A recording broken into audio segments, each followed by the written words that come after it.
आप देख रहे हैं प्रातः दर्पण नेटवर्क न्यूज नेशनल। आज हम आपको खास बातचीत में एक ऐसे शख्सियत से हम हमेशा मिलाते हैं जो अपने नाम से नहीं बल्कि कामों से जाने जाते हैं। उसी में एक भारत के एक उभरता हुआ एक नया एक चेहरा आपके सामने मैं प्रस्तुत कर रहा हूं जिसका नाम है नीता शर्मा।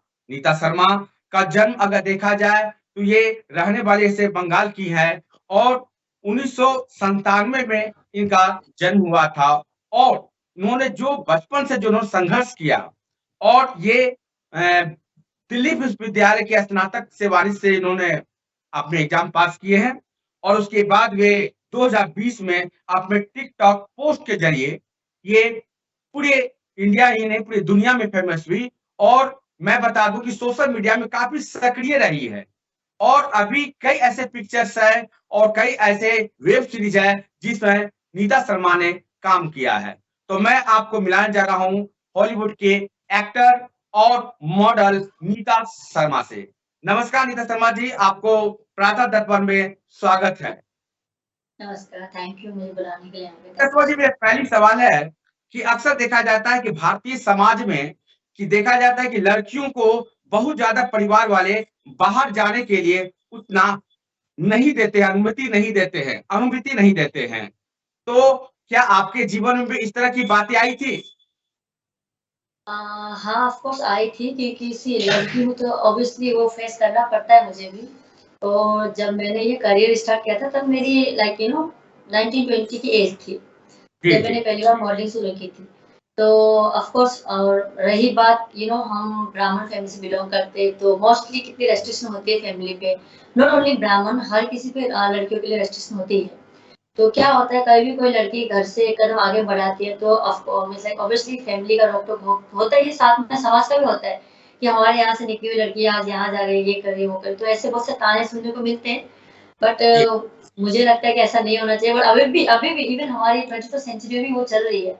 लड़कियों को उतना आगे बढ़ने के मौका मतलब फैमिली की तरफ से नहीं दी जाती है। भले लड़कियाँ बढ़ती है आगे, ऐसी बात नहीं है, अपने बलबूते पर अपने कामों से, बट जी। फिर भी यार। मैं ये पूछना चाहूँगा कि आपके घर में जो सबसे ज़्यादा सपोर्ट आपकी माँ के द्वारा मिला या फिर आपके पिता के द्वारा? सी मेरी मॉम एंड मेरे डैड जो है उन दोनों को इस रिगार्डिंग कुछ मालूम नहीं है। तो मेरी जो फैमिली पे मेरी सिस्टर है, मुझे जितना सपोर्ट मिला है मेरी सिस्टर से मिला है। मॉम मॉम एंड डैड दोनों इस फील्ड पे है ही नहीं। नहीं, अभी आप जिस तरह के आपको पूरी दुनिया अब तक जान रही है, सारे भारतीय लोग आपको इतना प्रेम करते हैं, प्यार देते हैं, तो अभी तो लगता है कि आपके पिता और माता जी को थोड़ा-सा तो चेंजिंग आना चाहिए। नहीं, नहीं, पापा तो ऑलवेज़ जो करना है बेटी आपको जो करना है आप करो। मतलब लाइक होता है ना सपोर्टिव पॉजिटिव वाइब्स वो मेरे पापा देते हैं। बट मम्मी तो ऑब्वियसली रेस्ट्रिक्शन होती है like too much like strict भी होती है वो तो बोलती कि अरे लड़कियाँ हैं तो लड़कियों को ये नहीं करना चाहिए, हमने अपने ज़माने में नहीं किया। जी, बट वही मतलब इनडायरेक्टली नहीं मतलब डायरेक्टली नहीं, इनडायरेक्टली पापा हमेशा सपोर्टिव ही है मेरे। कि भारतीय समाज में जो है कि जो संस्कृति है हमारा, वो अक्सर देखा जाता है कि आज भी लोगों का जो विचार है, लड़कियों के प्रति काफ़ी छोटा विचार रखते हैं। तो आप जब इस क्षेत्र में आए, कदम रखें, तो कई लोगों का हो सकता है कि आपके माता-पिता जी को कुछ लोगों ने कहा होगा कि अरे भाई आपकी बेटी कहाँ चली गई? कैसी रह रही है? क्यों ये कर रहे हैं? क्या इस तरह की कोई बातें नहीं आई? देखिए ऐसी बहुत सारी बातें मुझ तक पहुँची है, ऐसी नहीं कि नहीं पहुँची है और वो मेरे पेरेंट्स के थ्रू नहीं पहुँची, मेरे रिलेटिव के थ्रू पहुँची है। जी, पेरेंट्स तो कभी मुझे डायरेक्ट बोलती नहीं है ताकि वो ना रुक जाए कहीं अपने काम के लिए, तो रिलेटिव जो है तो देखते बोलते कि अरे आज शर्मा की बेटी कहाँ थी, कहाँ पहुँच गई, पता नहीं क्या-क्या कर रही है, किस हाल पे है। तुम्हें अजीब नहीं लगता ऐसा? तो मैं क्या बोलती हूँ ना लाइक जब भी रिलेटिव के थ्रू मुझे बातें मिलती है तो मैं एक ही बात जवाब देती हूँ उनको लाइक सी मेरी फैमिली को कोई रेस्ट्रिक्शन नहीं है तो आपको क्यों है? राइट? मैं जो कर रही हूँ मेरी फैमिली इनडायरेक्टली सपोर्ट कर रही है, भले ही वो रोकती-टोकती नहीं है बट आप लोग कौन होते हो रोकने वाले? मतलब यस। समाज कहीं न कहीं से या तो रिलेटिव के थ्रू हो या तो कोई बोलते हैं ना आपकी अपने फैमिली के थ्रू हो तो एंटर करते ही करते हैं आपको रोक करने के लिए जी। तो मैं ये पूछना चाहूँगा कि आप अपने जीवन में काफ़ी संघर्ष किए होंगे। कुछ संघर्ष तो काफ़ी ऐसा किया है। तो आप बता सकें मेरे दर्शकों को, जो जिससे आपको आज की जो लड़कियाँ हैं, जो समाज में आगे बढ़ना चाहती है, पढ़ना चाहती है और कुछ करना चाहती है, तो आप क्या करना चाहेंगे? मतलब उनको क्या प्रेरणा देना चाहेंगे? जी, मैंने भी लाइफ़ में बहुत सारी ऐसी चीज़ें देखी है, नहीं देखी नहीं। मैंने अपनी करियर की स्टार्टिंग की थी एक मॉडलिंग से। जी, मैंने मॉडलिंग बहुत सारे ऐसे प्रोजेक्ट किए हैं, ऐसा नहीं है। तो क्या होता है ना देखो, हम बड़े चाह में छोटी चीज़ों को भूल जाते हैं। मेरा एक ही कहना होता है कि आपका जो ड्रीम है, राइट? वो जी, ड्रीम आप हमेशा फुलफ़िल करो क्योंकि आप ही हो जो अपने ड्रीम को पूरा करोगे, कोई और आकर उसको पूरा करने वाला है नहीं। आप ही को पहला कदम उठाना है, कोई दूसरा आके आपको कदम उठाकर आगे नहीं रख देगा कि लो भाई करो। आप ही को करना है जो करना है। आपने ड्रीम देखा है ना, वो आपने देखा है, किसी और ने आपके लिए जी, नहीं देखा है। तो उसे अचीव करने जी, के लिए मेहनत भी आप ही को करनी होगी। बहुत सारे ठोकरें भी मिलेंगी, ऐसे नहीं कि नहीं मिलेंगी। आपको जी, रास्ते में बहुत सारे ऐसे नेगेटिविटी मिलेंगी, ऐसे नेगेटिव वाइब्स देने वाले लोग मिलेंगे आपको, जो आपको नीचे खींचेंगे भी, आपको आगे बढ़ने नहीं देंगे। बट आप अगर दृढ़ निश्चय रखकर आगे बढ़ते हो ना कि मुझे ये करना है, मतलब मेरा जो गोल है, मुझे वहाँ तक पहुँचना ही है।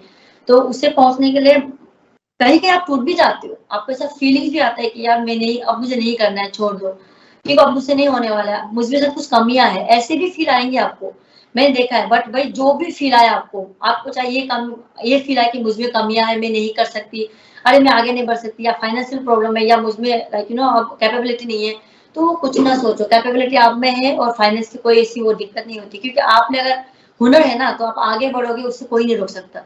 तो हुनर जिसमें होता है वो आगे बढ़ता ही बढ़ता है। तो मैं एक ही बात कहूँगी कि जो ड्रीम आप लोग देख रहे हो उसको आप ही फुलफिल करोगे और आप ही पहले इंसान हो जो पहला कदम बढ़ाकर उस तक पहुँच पाओगे और दूसरा कोई नहीं आएगा, ना ही कोई तीसरा आएगा उसके बीच में।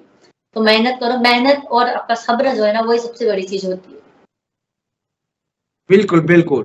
मैं आपके बारे में एक जो मुझे जो दिखाई दे रहा है, जो पढ़ रहा हूँ कि आप 2023 में एक फ़िल्म में आप अभिनय शुरू की हैं। 2023 में एक वेब पिक्चर में काम की, वो कौन-सा वेब पिक्चर है? जी, मैंने बहुत सारे किए हुए हैं, मैंने आई लव भी किया हुआ है, मैंने कैट फाइट भी किया हुआ है अमेज़न मिनी प्राइम के लिए। हुँ, और मैंने सॉन्ग्स भी किए हुए हैं, मैंने भोजपुरी मूवी में भी आइटम सॉन्ग किया हुआ है। जिसके को आर्टिस्ट थे मेरे लाइक पवन सिंह जी, उनके साथ भी किया हुआ है जी, मैंने। जी। अच्छा, आप इस दुनिया में जब आए, तो आप मुंबई का जो चकाचौंध जो होती है और हॉलीवुड की जो चकाचौंध में, तो वो आपको कैसा महसूस हुआ? सी चकाचौंध बोले तो मैंने अपना ज़्यादातर जो लाइफ़ व्यतीत किया है गोवा में किया है। तो जब मैं वहाँ से यहाँ आई, ऑब्वियसली थोड़ी बहुत भिन्नता ऐसे आई मुझमें कि भाषा को लेकर राइट? क्योंकि हम जी, ठहरे पहाड़ के लोग और यहाँ की भाषा थोड़ी भिन्न है। तो हम जब भी लोगों से पहली बार घुलते-मिलते तो लोग अक्सर मुझे बोलते थे कि मैम आप इंडस्ट्री में नए हो, तो ऐसे लोग आपको मिलेंगे जो कि कुछ बुरे भी होंगे, कुछ अच्छे भी होंगे। बट मेरा एक ही जी, मानना था, अगर आप अच्छे हो, तो आपको हर जगह अच्छे लोग ही मिलेंगे। तो मैं वही सोच लेकर मैं गोवा से यहाँ आई थी और मुझे यहाँ अच्छे लोग ही मिले और सारे अच्छे लोगों के साथ मिलकर मैंने अच्छे काम किए। तो यहाँ की जो बोलते हैं ना रौनक एंड चकाचौंध वो लाइक मुझे एक ही जैसी लगी क्योंकि वैसे लोग मुझे मिले जिस टाइप के मुझे लोग चाहिए थे, सिर्फ़ काम से काम और अपने काम से मतलब। आप जब इस फ़िल्मी दुनिया के कदम में रखे, तो आपको सबसे जो आपको पहला जो डायरेक्टर मिला हो, जो आपको काफ़ी सपोर्ट किए हुए होंगे, वो कौन थे? सी डायरेक्टर तो मैं ऐसा नहीं बोल सकती हाँ, लेकिन नाम एग्ज़ैक्टली मुझे ना नहीं पता बट मेरे वो भी इसी लाइन पे जुड़े हुए थे, कोई वो थे कास्टिंग डायरेक्टर नाम एग्ज़ैक्ट नहीं पता भूल गई मैं, वो सपोर्टिव इसलिए थे कि वही पहले आदमी थे जब मैं मुंबई आई थी तो हाथ पकड़ के बोला मैम मतलब आपको कहाँ चलना है, राइट? जी, हाथ जी, पकड़ के मुझे बोला कि आप इस लाइन पे चलना है क्योंकि आप मॉडलिंग फील्ड से हो तो अगर आप इस लाइन पे चलोगे तो आपको सही रास्ता मिलेगा और सही काम मिलेगा लाइक दिस। जी। तो ऐसे थे मैं एक्चुअली मैं नाम मेरे दिमाग से चला गया बट वो बहुत ही अच्छे इंसान थे। तो याद है मुझे कि हाँ, जब मैं मुंबई आई थी तो बहुत सारे लोगों के साथ गलत भी होती है राइट? क्योंकि जी, जो आते हैं तो उन्हें शहर के बारे में पता नहीं होता, भाषा के बारे में पता नहीं होता, तो एग्ज़ैक्टली उन्हें कहाँ जाकर ऑडिशन देना होता है और मतलब कहाँ पे जाकर रजिस्टर करना होता है, पता नहीं होता। तो मुझे वो मिले थे कोई कास्टिंग डायरेक्टर वाले थे, उन्होंने मुझे ये बोला था कि आइए मैडम पहला घर है ये, यहाँ चाहिए, यहाँ जाकर आपको सही राह मिलेगा, सही दिशा मिलेगी। तो मुझे लेकर गए थे, तो मैं मुकेश छाबड़ा के वहाँ पे गई थी ऑडिशन के लिए, छाबड़ा जी के वहाँ पे, जो को सब उनको जानते हैं, तो वहाँ से मैंने ऑडिशन दिया था अपना। उसके बाद मेरी ऑडिशन आगे, आगे, आगे गई और सिलेक्शन होता गया, फिर मैं काम करती गई। आपने 2 रास्ता चुने थे। सबसे पहले आप मॉडलिंग किए, उसके बाद आप अभिनय के क्षेत्र में अपने कदम रखे। तो मैं आपसे कह रहा हूँ कि मॉडलिंग ज़्यादा अच्छा लग रहा था या फ़िल्म में जो अभिनय किए तो वो ज़्यादा अच्छा था? सी मेरा ड्रीम जो था वो था मॉडलिंग में, झूठ नहीं जी, बोलूँगी। जी। अभी नहीं क्या हुआ लाइक मैं जैसे मॉडलिंग लाइन पे आगे-आगे गई तो लोगों को ये मुझे नहीं बट लोगों ने मुझे ये बोला कि मैम आप एक्टिंग पे क्यों नहीं जाते हो? मैंने बोला जी, भाई एक्टिंग तो मैंने सिर्फ जयपुर से थिएटर सीखा हुआ था, लाइक ज़्यादा नहीं 6 या 7 मंथ का। मैंने बोला एक्टिंग का इतना मुझे वो नहीं है, अनुभव नहीं है। जी, तो लेट्स सी तो मैंने छोटा-सा वो पहले भोजपुरी एक्ट किया था। भोजपुरी मूवी में आइटम्स करने के बाद में ना मैंने वेब सीरीज़ की और उसके बाद जैसे वेब सीरीज़ किया तो उन लोगों को लगा कि मैम आप मॉडलिंग जैसा करते हो, आप उससे एक्टिंग भी अच्छा कर रहे हो, तो आप क्यों ना इसी में आगे और प्रयास करते हो। तो देखती हूँ अगर प्रयास करती हूँ होता है तो अच्छी बात है। जी, तो जी। मैंने इसी तरह आगे-आगे ऑडिशन देना शुरू किया एक्टिंग लाइन पे। बट हाँ, ये चीज़ सही है कि मुझे मॉडलिंग लाइन पे उतना स्ट्रगल नहीं करना पड़ा जितना मुझे एक्टिंग लाइन पे पड़ा। मुझे लगता है कि acting really is quite difficult to do क्योंकि आपको इसमें अपने एक्सप्रेशन, अपने फीलिंग सबके साथ खेलना होता है। मॉडलिंग में हमें सिर्फ एज़ अ एक्ट देना होता है। नहीं देखिए, ऐसा देखा जाता है कि ऐसे मॉडलिंग को तो आप कैमरा में तो फेस किए ही होंगे। लेकिन हुँ। जब एक्टिंग के मामला में आता है, जब उस समय जब कैमरा में आप फेस किए होंगे, तो आपको जब पहली बार जब कैमरा फेस किए होंगे तो आप किस तरह का महसूस कर रहे थे? आपको क्या डर लग रहा था या आप बेझिझक थे कि भाई चलिए मुझे जैसे मॉडलिंग कर रहा हूँ, वैसा ही कैमरा में जाना और सीधे कर देना है? सीरियसली मैं सच बोलूँ तो मुझे कैमरा ऑलरेडी मैं फेस मतलब कर चुकी थी, तो मुझे ऐसा कोई वो नहीं था। मीन्स लाइक डर टाइप का नहीं था। मैं गई भई अब मेरा मतलब कैमरा सामने मतलब एक्टिंग लाइन पे आई हूँ तो अपना बेस्ट देना है। तो कैमरा देखते ही लाइक जो भी स्क्रिप्ट मुझे दी गई थी बस एक बार रीड करके मैंने सारा धड़ाधड़ बोल दिया था कैमरे पे। तो मुझे आगे वाले ने ये भी बोला मैम आप पहली बार आए हो क्या एक्टिंग में? मैंने हाँ, बट आप तो बहुत अच्छा कर रहे हो। मेरा I don't know because you people only come to know I am doing good or not. जी, जी। नहीं ऐसे देखा जा रहा है कि फ़िल्म इंडस्ट्री में अगर देखा जाए कि इंडियन फ़िल्म में देखा जाता है कि काफ़ी बहुत सारे हीरोइन्स हैं और मैं समझता हूँ कि काफ़ी लोग जितने हीरोइन्स आ रहे हैं, किसी के फादर डायरेक्टर हैं, किसी के फादर एक्टर हैं, किसी की माँ एक्टिंग है। तो आप जिसके जिसके पीछे कोई बैकग्राउंड नहीं है और किसी किसी के ऊपर कोई आपका अथी नहीं है, फिर भी आपने इस रास्ते को चुना और संघर्ष करके आप अभी के क्षेत्र में धीरे-धीरे जिस तरह के आप आगे बढ़ रहे हैं, तो आने वाले समय में जो बहुत सारे मैं देख रहा हूँ कि बहुत सारे ऐसे नए-नए लड़कियाँ हैं, जो एक्टर की बेटियाँ हैं या डायरेक्टर की बेटी है। तो उसमें आपको नहीं लगता है कि उसमें कहीं न कहीं आप छूट रहे हैं या आपका कॉम्पिटिशन काफ़ी तगड़ा होने वाला है? सी ये तो सही है कि मेरा बैकग्राउंड में कोई भी ऐसा नहीं है कि जो इस लाइन से जुड़ा हुआ हो। मैं जी, टोटली डिफरेंट लाइन से मेरी पूरी फैमिली भी डिफेंस में है एक्चुअली। जी, सारे डिफेंस से बिलॉन्ग करती है। मैं ही एक जो हूँ जो इस लाइन पे बिलॉन्ग करती हूँ। तो मैंने देखा है कि बहुत सारे ऐसे हैं कॉम्पिटिशन ऑब्वियसली टफ है जैसा आपने बोला। मुझे ये फ़ील भी होता है कि भई मैं जिस लाइन पे उतरी हूँ, अब एक ही झटके में तो मैं वहाँ तक नहीं पहुँच पाऊँगी। जी, मुझे जी। वन वन स्टेप करके बढ़ना होगा। तो मैं देखती हूँ आए दिन कि हर एक बड़े-बड़े स्टार के कोई पापा, कोई मॉम, कोई डैड, कोई हर कोई कहीं न कहीं बिलॉन्ग है। तो उनके लिए it's very easy actually for them. जी, जी, फॉर अस जी। It's quite difficult because we are normal girl. हम एक मॉडलिंग से उठकर अभी एक्टिंग लाइन पे आए, तो हाँ, मुझे लगता है कहीं न कहीं मुझे फ़ील होता है कि मेरे लिए बहुत ही मीन्स लाइक डिफ़िकल्ट है और हार्ड है ये। बट फिर भी मैं कोशिश कर रही हूँ कि एक दिन मेरा भी वो मुकाम आए कि लोग मुझे भी उस लेवल पे पहचाने कि नीता जी है लाइक नीता नहीं, शर्मा जी। बिल्कुल, बिल्कुल आपने सही कहा, क्योंकि जब भी देखा जाता है फ़िल्म इंडस्ट्री में और जब भी किसी की माँ एक्टर होती है या उसके पिता हीरो होते हैं, तो उन लोग को फ़िल्म इंडस्ट्री में काफ़ी जल्दी मतलब उसको काम मिल जाता है और मुझे नहीं लगता कि जो संघर्ष करके जो आते हैं, पहले के जो आप देख सकते हैं कि जो फ़िल्म स्टार थे, धर्मेंद्र थे, अमिताभ बच्चन थे, जिन्होंने काफ़ी संघर्ष करके फ़िल्म इंडस्ट्री में और अपना मुकाम बनाए। वे किसी के द्वारा प्रोडक्ट नहीं किए गए कि मेरे पिताजी ये थे, मेरे माँ ये थे। लेकिन अभी के समय में जितने भी मैं देख पाता हूँ, जो भी हीरो हैं, जो भी हीरोइन है, वो कहीं न कहीं उसकी माँ-पिताजी सपोर्ट में है। तो मैं नहीं समझता हूँ कि वह ईज़ी है, क्योंकि बचपन से वो परिवेश में रही है और उसको बहुत जल्दी काम भी मिल जाता है। लेकिन आप जो छोटे से शहर से आकर और एक मॉडलिंग की दुनिया से आकर आप एक फ़िल्म इंडस्ट्री में अपना कदम रखा, तो कहीं न कहीं तो आपको डर लग रहा होगा कि मैं जो फ़िल्म इंडस्ट्री में जा रही हूँ, कि वहाँ का माहौल कैसा होगा? पता नहीं मुझे वो काम मिलेगी कि नहीं मिलेगी? कहाँ पे इतनी कॉम्पिटिशन है? तो क्या ऐसा कुछ लगा आपको? नहीं, लग तो मुझे अभी भी रहा है, ऐसी बात नहीं है। सी मैं अभी भी बोलती हूँ कि देखो, क्या होता है मैंने इसलिए अभी तक मॉडलिंग छोड़ी नहीं है। मॉडलिंग में मैं करती रहती हूँ कि अपना जो जी, ड्रीम है वो मैं रखकर चलती हूँ। बट उसके जी, बावजूद भी मैं कोशिश कर रही हूँ कि हाँ, एक ऐसा चांस मिले कि मैं भी दिखा सकूँ कि ज़रूरी नहीं है कि आपको आगे बढ़ने के लिए आपकी बैकग्राउंड उससे बिलॉन्ग करती हो या आपको बिल्कुल। किसी का सपोर्ट होना चाहिए। मेरा जैसे मैंने आपको बोला कि आप में हुनर है, बस एक चांस मिल जाए आप उसे दिखाओ। तो मैं उस वेट पे अभी भी हूँ कि अगर मुझे एक भी चांस मिलता है अपने हुनर को दिखाने का कि मैं भी एक्ट कर सकती हूँ बेटर देन देम, जी, दोज़ जी, who are working. Means taking support of fathers, taking support of mothers and someone else, but जी। मेरा किसी का सपोर्ट नहीं है। तो मैं बस एक चांस का वेट कर रही हूँ और मुझे हाँ, ये बात सही है, मुझे लगता है कि बहुत बड़ी ही कॉम्पिटिशन है और वो लोग तो ऑलरेडी बहुत आगे पहुँच चुके हैं और हम अभी जस्ट इस शुरुआत में हैं। तो दुआएँ मेरे फ्रेंड्स आपने की और सबकी एक नथुनिया जिसमें पवन आपसे सिंह और हाँ, जो पवन सिंह जो काफ़ी बिहार के पॉपुलर भोजपुरी गायक हैं, उनके साथ आपको काम करने में कैसा लगा? हाँ, मैं ये बताती हूँ, ये मेरा बहुत ही अच्छा अनुभव था एक्चुअली क्योंकि पहली बार मुझे भोजपुरी नहीं आती।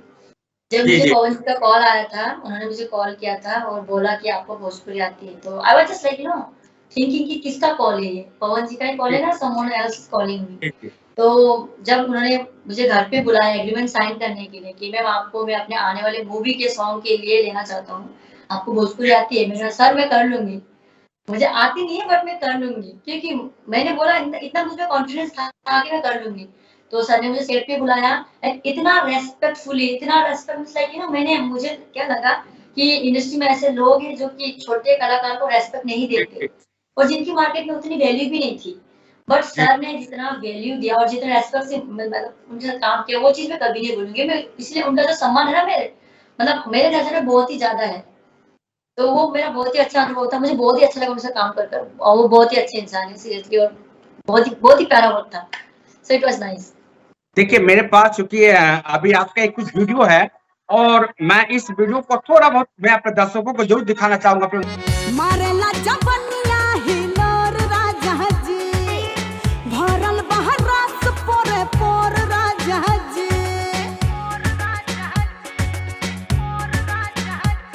बिल्कुल ही अलग है, गोवा से आकर मतलब कि भाषा भोजपुरी और उसमें आप इतने अच्छे काम किए। कर लिया। मैं अपने दर्शकों को दिखा रहा हूँ कि आप देख सकते हैं कि इन्होंने जिसकी भाषा बिल्कुल ही अलग हो और वो भोजपुरी में आके इतना अच्छा काम कर ले, तो ये कोई मामूली बात नहीं है। उनके हुनर की बात पता चलती है कि आप में कितनी हुनर है। ये मैं अपने दर्शकों को दिखा रहा हूँ और आपने एक और काम किए थे, जिसको मैं दर्शकों को बता रहा हूँ, एक होली का एक सॉन्ग थी आपकी। जी, भोजपुरी प्रोडक्शन के ज़रिए। सॉन्ग थी आपकी। वो शायद मैं आपको दर्शकों को वो भी दिखाना चाहूँगा कि आप जैसे वो नाम था होली धमाल। होली धमाल था, उसमें भी आपने जो जिस तरह की आपने जो काम किया है, वो लगता ही नहीं है कि कोई नया मॉडल मतलब इस तरह की काम कर सकती है। इसमें आपको क्या अनुभव मिला? ये भी मैं अपने दर्शकों को दिखाना चाहूँगा कि ये आप देख सकते हैं कि नीता शर्मा जी ने भोजपुरी से आकर जब होली में आ गए। अलबेला जवान काफी होली के गुणगान गावे होली के गुणगान गावे ये आपको पहले मिली थी या पवन सर के बाद की है ये? पवन सर के बाद ही मुझे ये मिली थी ये सॉन्ग, ये होली का सॉन्ग जो मैंने किया है, ये भोजपुरी फिल्म प्रोडक्शन के तले किया है मैंने और जी। अभी इनके थ्रू और एक सॉन्ग मेरा आ रहा है और मूवी भी आ रही है। बहुत जल्द। और एक शायद आपका एक और सॉन्ग जो हमारे पास अभी जो है उपलब्ध है, वो आप मैं वो भी दर्शकों को दिखाना चाहूँगा कि किस तरह उसमें भी आपने बहुत ही अच्छा काम किए हैं। वो शायद ही आपका एक पंजाबी सॉन्ग है। पंजाबी सॉन्ग है, मैं वो भी दिखाना चाहता हूँ दर्शकों को। ये पंजाबी सॉन्ग भी दिखाना चाहता हूँ, जिसमें नाम है बाबू सोना। अच्छा हाँ, वो पहली सॉन्ग थी। पहली सॉन्ग है ना आपकी? तो ये भी मैं अपने दर्शकों को ज़रूर दिखाना चाहूँगा, जिसमें आपने बहुत ही अच्छा आपने अभिनय का आपने परिचय दिए हैं। देखा तुझे तो हिल में गया, सीने से दिल निकल है गया, जादू है तूने कैसा किया, देखो हवा में मैं उड़ने लगा। मेरा बाबू मेरा सोना हो जाए जो भी होना। मैं इसे पूछना चाह रहा हूँ, इनके साथ काम करने में और पवन सर के साथ काम करने में आपको आनंद किसमें आया था? क्योंकि आपकी लाइन की गाना थी। ये तो है, ये बिल्कुल आपकी लाइन की गाना थी, क्योंकि आप मॉडल से आए हैं और ये मॉडलिंग गाना है। और पवन जी का गाना कुछ आइटम सॉन्ग थी और होली मेरा पहला सॉन्ग था, ये बाबू सोना जो था मेरा पहला सॉन्ग था। उसके बाद मुझे पवन जी ने बुलाया था जाने के बाद में। फिर पवन जी के सॉन्ग के बाद मैंने वो होली का गाना किया भोजवानी फिल्म प्रोडक्शन के तहत। तो अभी उन्हीं के साथ और भी करने जा रही हूँ। और वो सारे अनुभव मेरा बहुत ही अच्छा था, बट जो बेस्ट अनुभव था वो पवन जी के साथ था। ऑब्वियसली क्योंकि वो बहुत ही बड़े कलाकार थे और जो रेस्पेक्ट मुझे एक अपने से बड़े लेवल से मिला ना, तो मुझे लगा था वो रेस्पेक्ट मुझे कहीं और नहीं मिलेगी। तो उम्मीद नहीं था मुझमें, बट वहाँ मिला। ये आपके माता पिताजी को काफी गर्व होते होंगे ना, ये सब देखते होंगे आप। और जो लोग जो कभी ताना मारा करते होंगे, आज उनके मुंह बंद हो गए होंगे। ताना तो सी वो तो क्या होता है ना, लड़की है तो ऑब्वियसली सुनना पड़ता है, बट हाँ अभी उतना नहीं बोलते। अभी बोलते हैं अरे हाँ आपकी बेटी अच्छा कर रही है ना, अभी उनकी मूवी भी आ रही है, सुनने में आ रहा है, अभी उनके शोज भी आ रहे, बड़े बड़े शोज भी आ रहे। तो मेरा हाँ, तो पापा बोलते थे आपको जो करने करो, आपकी लाइफ है अभी। नहीं, अब तो देखिए, अब तो आप उस जगह पर आ चुके हैं जहाँ पर लोग आपको लाखों लोग पसंद करते हैं। ये को बोलने से नहीं होगा, लाखों लोग आपको पसंद करते हैं। तो आपके माता पिताजी को तो गर्व की बात है।